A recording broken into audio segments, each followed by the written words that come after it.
kita semua. Salam tangguh, salam kemanusiaan. Ciao. Tutti Fratelli. Yang terhormat Dewan Juri yang semoga selalu diberi kebahagiaan.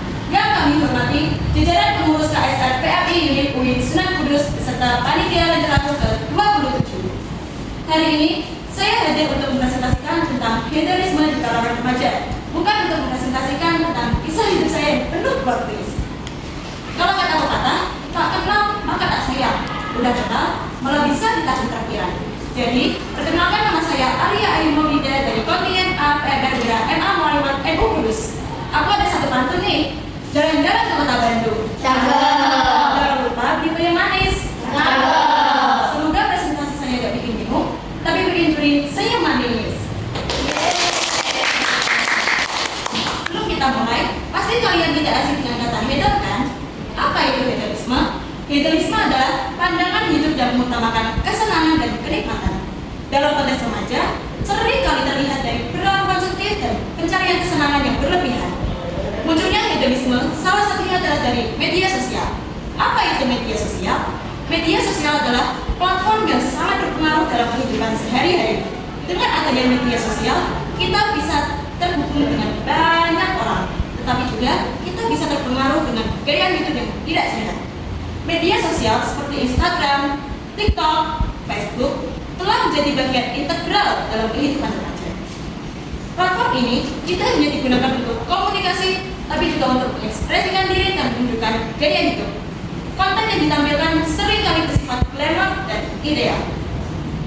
Media sosial pasti memiliki dampak positifnya juga, yaitu meningkatkan isu sosial dan komunitas online, lalu menjadi platform untuk berbagi kreativitas dan bakat, serta menjadi dukungan emosional. Lalu pasti media sosial memiliki dampak negatif, kan? Sekarang saya bagi dua kelompok, masing-masing kelompok nanti saya akan beri tugasnya. Untuk kelompok sini, saya bagi tugas untuk dampak negatif media sosial, lalu yang sini saya beri tugas untuk cara menggunakan media sosial dengan bijak. Saya kasih waktu 2 menit dari sekarang, silahkan.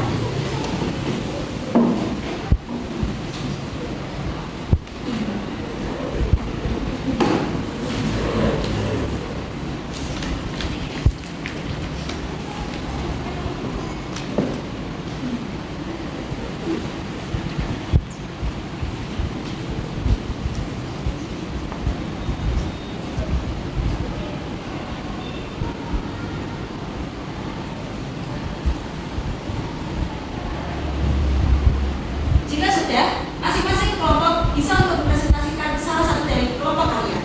Silahkan.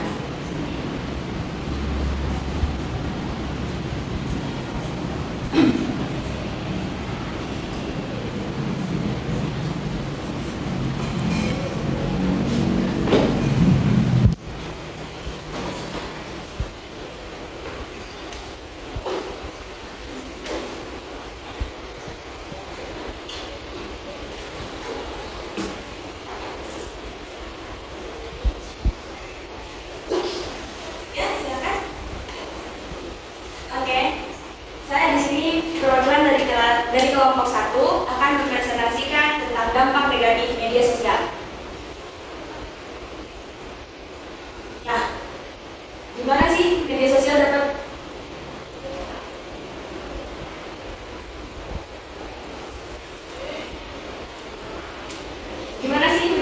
memberikan dampak negatif?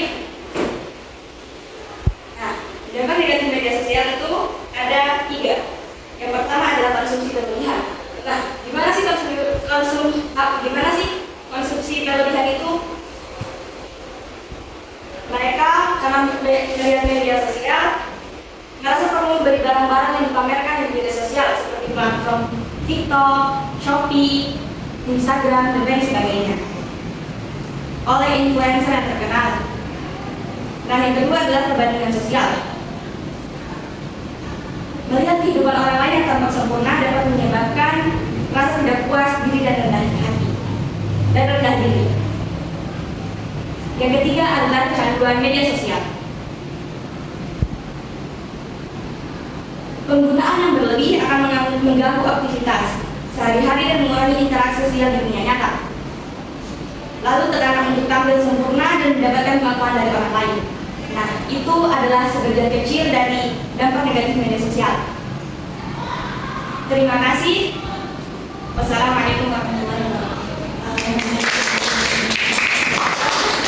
Itu adalah dampak dari media sosial. Selanjutnya,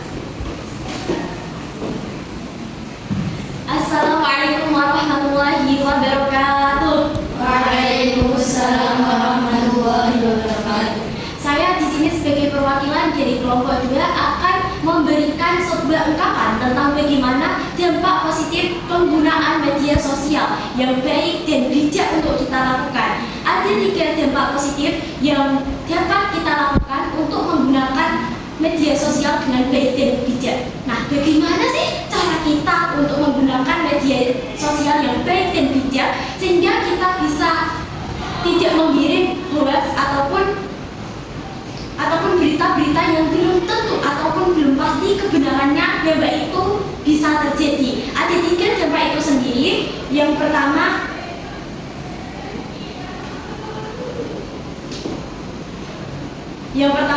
mengikuti akun yang memberikan inspirasi positif. Nah, itu kan ada beberapa akun yang dapat memberikan inspirasi positif dalam kehidupan kita. Semisal ada sebuah akun ataupun sebuah tokoh yang dapat membuat motivasi kepada kita. Nah, bagaimana cara kita untuk mengembangkan itu sendiri dan bagaimana cara kita untuk memahami bagaimana kita untuk bisa melakukan kegiatan tersebut. Yang kedua, mengatur waktu penggunaan media sosial agar tidak berlebihan. Kita bisa menggunakan sebuah list. Itu bisa diatur jadwal kita.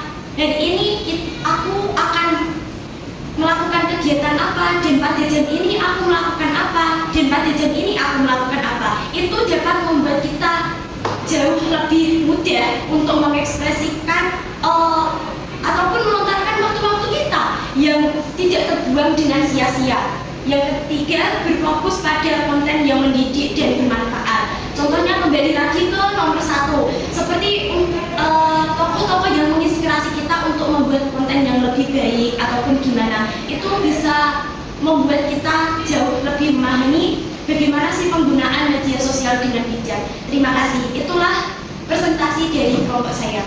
Wassalamualaikum warahmatullahi wabarakatuh. itu adalah bagus sekali jawabannya. Salah satunya adalah mengatur waktu penggunaan media sosial. Itu betul sekali agar tidak berlebihan. Lalu selanjutnya, dalam hal ini tentunya remaja supaya memiliki peran penting dalam menghadapi satu sama lain. Berapa peran yang bisa dimainkan, yaitu yang pertama, sumber dukungan, yang kedua, menyebar informasi positif, lalu yang ketiga, mendorong diskusi, dan yang terakhir, jadi teladan. Lalu, dalam dampak negatif media sosial, tentunya kita memiliki strategi mengatasi pengaruh negatif.